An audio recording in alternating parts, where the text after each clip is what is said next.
And we believed that war was a war to end war. And we started to build, bigger than ever before, America, rising in miraculous monuments of stone and steel, the tallest buildings in the world, bridges spanning whatever waters we wanted to cross, mighty dams bringing life to arid wasteland and power to a nation, roads and highways, 1,000,000 miles of them, oil derricks crowning the arteries of black flowing gold, farmers plowing with tractors, cities a symphony of motor cars. And somehow, perhaps lost in the false sense of a prosperous security, we failed to heed the voice that was spreading its venom across Europe. And we watched as we had before while the conflagration burst into tentacles of flames that ignited the countries of the old world.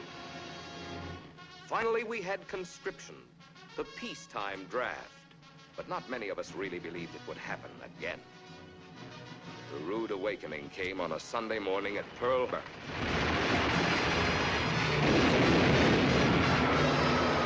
I ask that the Congress declare that since the unprovoked and dastardly attack by Japan on Sunday, December 7th, 1941, a state of war has existed between the United States and the Japanese Empire.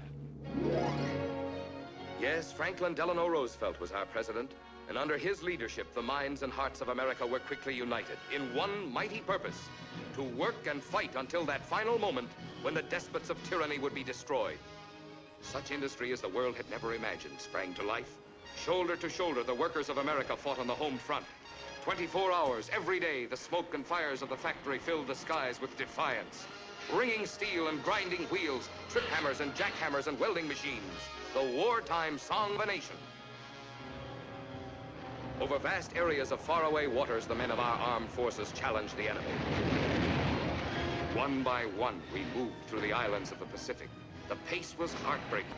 Never before had a series of major invasions been made so far from home.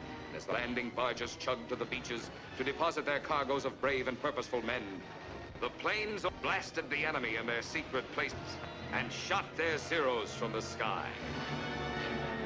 The great battles at sea held a proud and honored place in our naval history. Admiral Nimitz was there with his ships and men.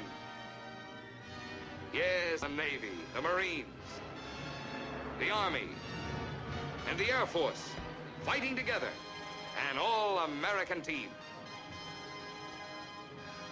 In distant Africa, our men were fighting side by side with the British and the French. In Italy, too, we were battling the hated hordes of Mussolini. In Germany, those in the concentration camps heard the ever-increasing roar of the big bombers flying high over the Reich. The war was coming back to the enemy now. Hitler had said, "No bomb will ever drop on German soil." But they were falling like rain and like thunder. And then, one early morning on the English Channel, the great secret was known to all. Attention!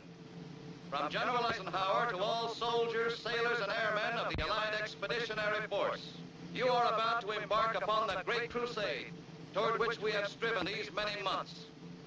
The eyes of the world are upon you.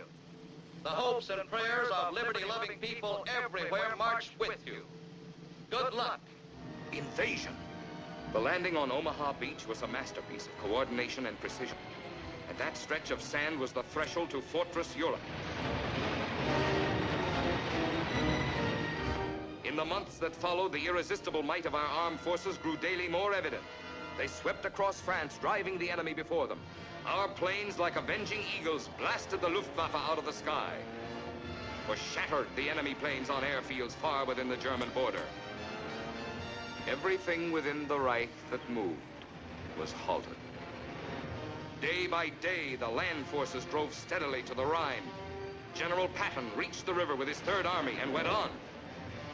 Our great military leaders, General George Marshall, General Eisenhower, Arnold, Spaatz, with masterful strategy, urged the forces under their commands to press for the final phase of the conflict. In the narrow corridor west of Berlin, the once proud German army was put to final rout. When we entered Berlin, it was a shambles of broken walls. 80% of the once great city in ruins. A sepulchral monument to the egotistical ravings of a madman. But a tragedy had befallen us at home. Franklin Delano Roosevelt's name was added to the others who had died in the service of their country.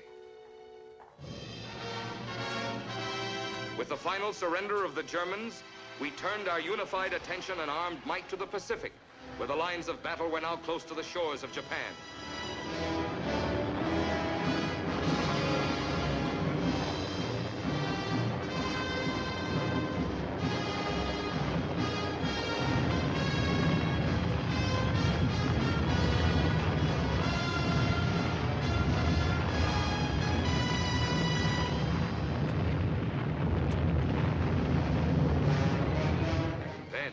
This plane set out from Okinawa carrying such a bomb as the mind of man had never before conceived.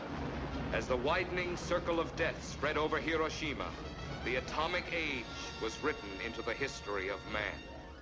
A second atomic bomb was dropped, and within a week, the Japanese surrendered.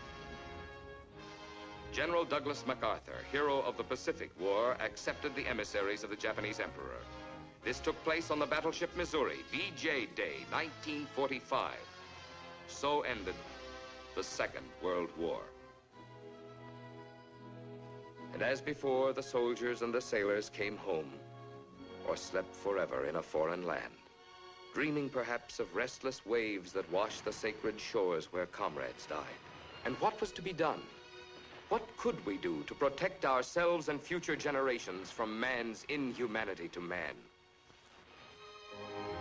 Well, the United Nations Charter was signed in San Francisco. But in the months that followed, and the years, we understood the meaning of a new kind of war, the Cold War.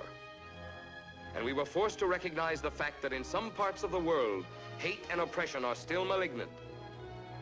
Therefore, the Atlantic Pact was signed by President Truman and representatives of 12 nations, a pledge for mutual defense against any aggressor who would break the peace.